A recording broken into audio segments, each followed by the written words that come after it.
Assalamualaikum warahmatullahi wabarakatuh. Perkenalkan, nama saya Muhammad Ali Kadafi dari Prodi Sistem Informasi.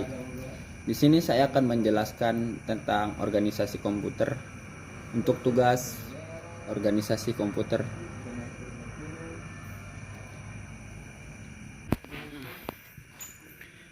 Dikutip dari buku referensi William Starling 2019 tentang komputer organisasi and architecture design for performance 11%.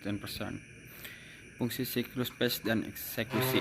Pada awal step siklus instruksi CPU membaca instruksi dari memori. Pada CPU yang umum, suatu register yang disebut program counter atau PC dipakai untuk mengawasi instruksi yang akan dibaca selanjutnya secara berurutan, yaitu instruksi yang terletak pada alamat yang lebih tinggi berikutnya di dalam memori. Sebagai contoh saja, masing-masing instruksi menempati sebuah word 16 bit di memori, dan anggaplah bahwa PC disetel pada lokasi 300, maka CPU kemudian akan membaca instruksi pada lokasi 300. Berikut adalah cara CPU mengeksekusi program: 3 siklus batch dan 3 eksekusi. Program counter PC berisi 30 alamat instruksi pertama. Kemudian alamat ini dimuatkan ke dalam instruksi register atau IR, sedangkan memory address register atau MAR dan memory buffer register MBR diabaikan dulu. 4 bit pertama di dalam IR, format instruksi 16 bit mengindikasikan bahwa akumulator atau AC akan dimutasi. 12 bit sisanya menentukan alamat dalam memori, yaitu 940. PC dinaikkan nilainya dan instruksi berikutnya akan diambil. Isi AC yang lama dan isi lokasi 941 ditambahkan dan hasilnya disimpan di dalam AC. Seperti inilah contoh gambarannya. Dan untuk memudahkan pemahaman alur proses di atas, berikut OP code register atau CPU internal. 001 muatan AC dari memori, 0010 simpanan AC ke memori, 0101 tambahan AC dari memori. Seperti itulah gambarannya. Semoga mudah dipahami. Fungsi interupsi. Fungsi interupsi adalah mekanisme penghentian dan pengalihan pengelolaan instruksi dalam CPU kepada rutin interupsi.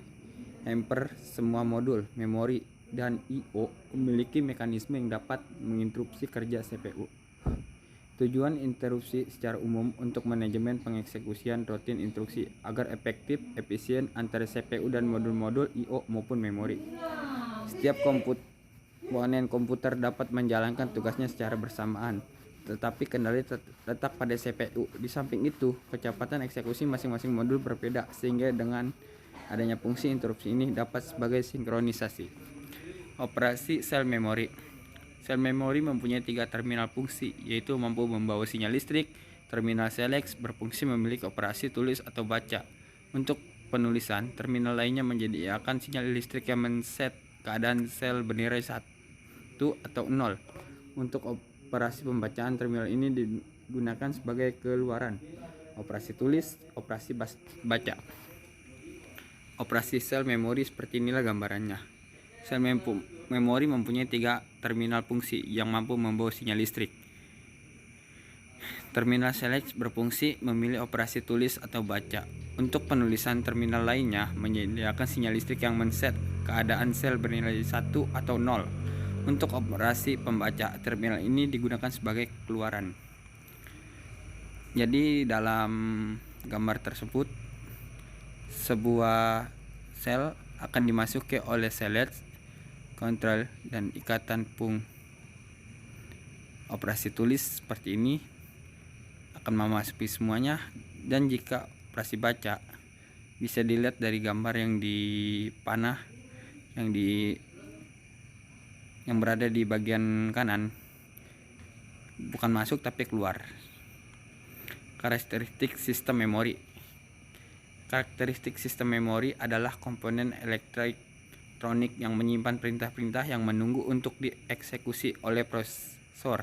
Data yang dikeluarkan oleh instruksi perintah tersebut dan hasil-hasil data yang diproses. Jadi sebenarnya memori itu adalah komponen-komponen detik yang menyimpan perintah menunggu dieksekusi. Jadi jikalau sistem memori tidak diperintah, maka sistem memori ternyata tidak akan jalan. Memori terdiri atas satu chip dan beberapa papan sirkuit lainnya dalam prosesor. Memori komputer bisa diibaratkan sebagai papan tulis, di mana setiap orang masuk ke dalam ruangan bisa membaca dan memanfaatkan data yang ada dengan tanpa merubah susunan yang tersaji.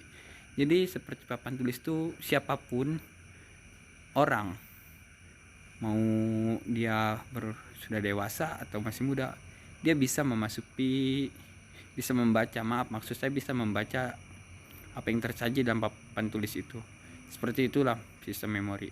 Data yang diproses oleh komputer sebenarnya masih tersimpan di dalam memori, dan dalam hal ini komputer hanya membaca data dan kemudian memprosesnya. Ada 7 karakteristik sistem memori secara umum: lokasi, kapasitas, satuan transfer, metode akses, kinerja, tipe fisik, dan karakter fisik. Kapasitas memori dibagi dalam 2. Kapasitas register dinyatakan dalam bit.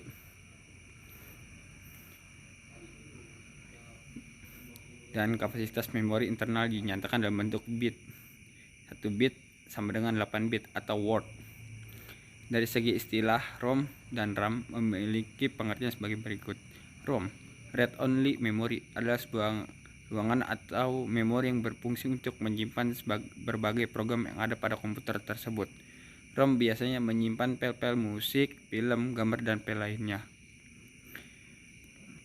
Jadi bisa diibaratkan ROM itu adalah penyimpanan yang hanya untuk memori yang kita biasa gunakan untuk menyimpan musik, file, gambar.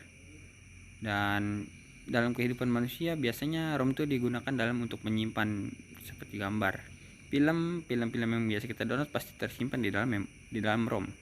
Dan RAM, Random Access Memory, adalah sebuah ruangan atau memori yang berfungsi sebagai tempat penyimpanan sementara program komputer yang sedang berjalan.